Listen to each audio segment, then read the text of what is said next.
Okay, breaking news, ladies and gentlemen. Mawulire si malungi. Just a few minutes ago, tufunye amawulire g'okufa kwa one of the biggest and greatest civil rights leaders mu nsi yonna yonna, the legendary Jesse Jackson. Jesse Jackson ono kyemmanyi abasinga muyinza okuba temumumanyi, naye mwe bannankyukakyuka njagala musembere waneeno mbabulire omusajja ono afudde. Nakiki kyabadde ategeeza eri mwe bannayuganda.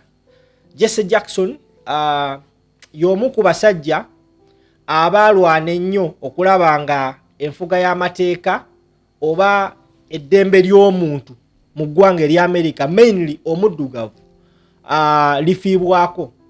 Jesse Jackson ono afudde ng'alina emyaka 84.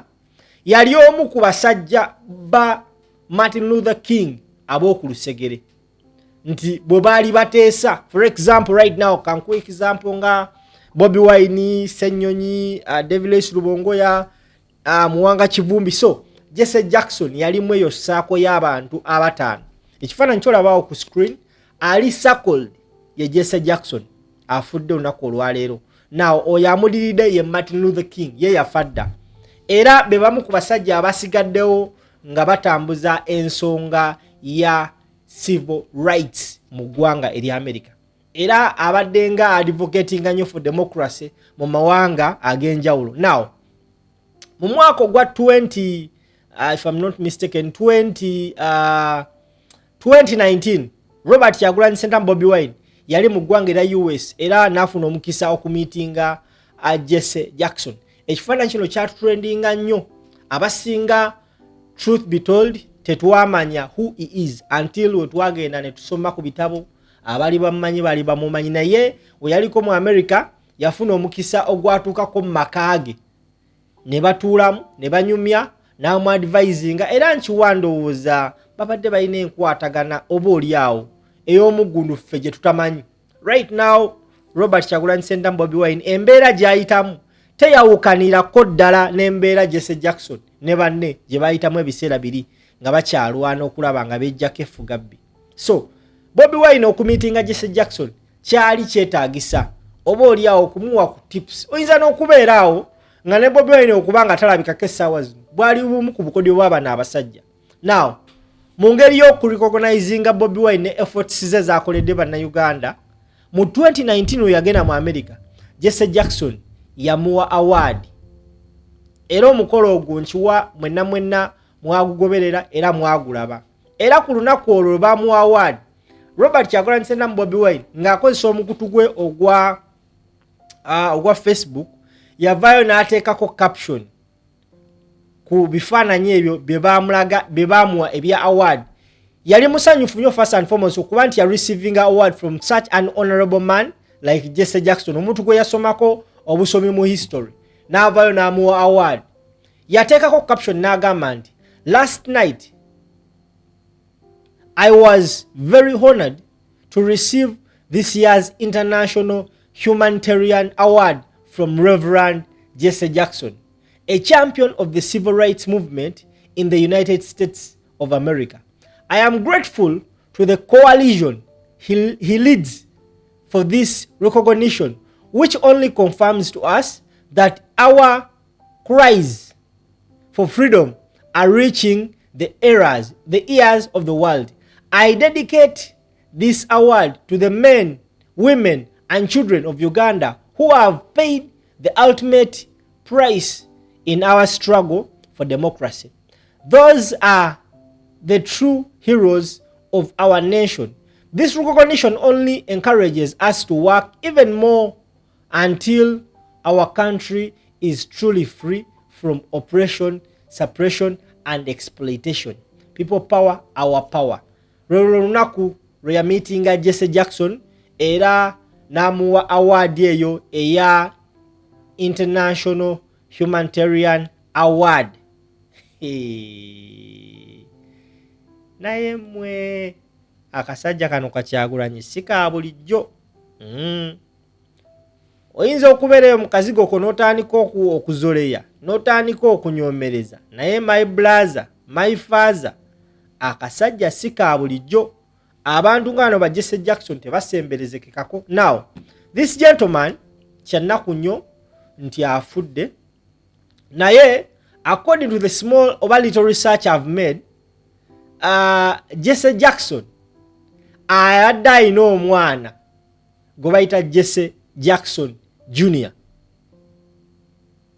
Jesse Jackson Jr. ali mu administration ya US. In fact, is a former representative, state representative. Abaana babasinga n'abenganda ze benyigira nnyo mbyobufuzi. So if the father abadde so instrumental ng'ate Bobi Wine asobola okureachinga such people, ekitegeeza somewhere somehow this man Bobi Wine gwe tulowooza nti wakusaaga, he's more connected than we think. Is very very much connected than we think, because gwe njagala oddawo weebuuze, what does it take for a country like America to come out and legitimize Museveni's presidency? It takes nothing.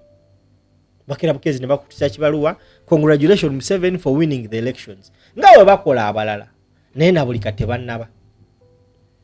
Kino kiraga nti omusajja ono abadde nga atambula n'agenda mu America, n'agenda mu UK, n'agenda Germany, n'agenda Australia, Sweden, France, basically okutegeeza abantu embeera gwe ffe bannayuganda gye tuyitamu.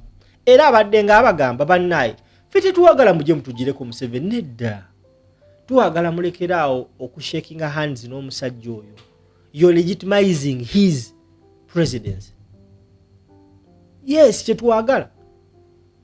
Tuwagala mulekeraawo okusinika naye, tuwagala mulekeraawo okumufandinga. Abantu abasinga balowooza nti Uganda, since it is a sovereign country, esobola okuyimirirawo yekka, ekyo tekisoboka, tebakikulimba. Uganda essaawa zino we tuli, singa ensinga America, ensinga UK, zituvaamu ne batusalako obuyambi, wallahi tweri enkuta. Yes, waliwo abayinza surviving abalina ku busente bwabwe, naye the biggest percentage of Ugandans beri enkuta. Ate ekintu ne Museveni kyatayagala right now, takyagalira ddala. Yensonga lwaki ojjalabanga atandise pushinga for dialogue. Abantu bangi batandise otambuza ekibozibozi kya dialogue. Twawuliddeko waneno yakutte ssente billions and billions n'asasula a farm eberenga erungiya ekifaananyi kye, eberenga ejjawo emizoobaganyo omutabano egyakoze. Kino kyonna he's fighting okulaba nga afuna a very strong relationship with Washington. Naye akasajja Kacyagulanyi kalinye mu kkubo lya Museveni erimuyingiza Washington.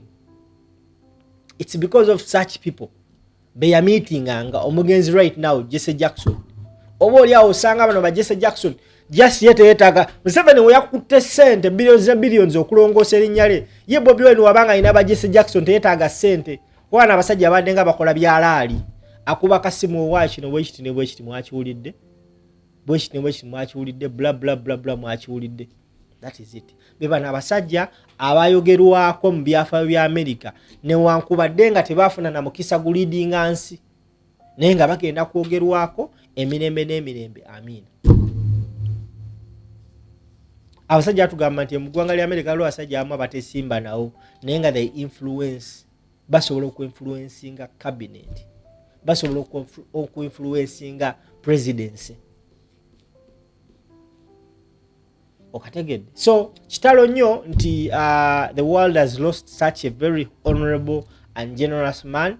The late right now Jesse Jackson afudde ku myaka 84, 84 years.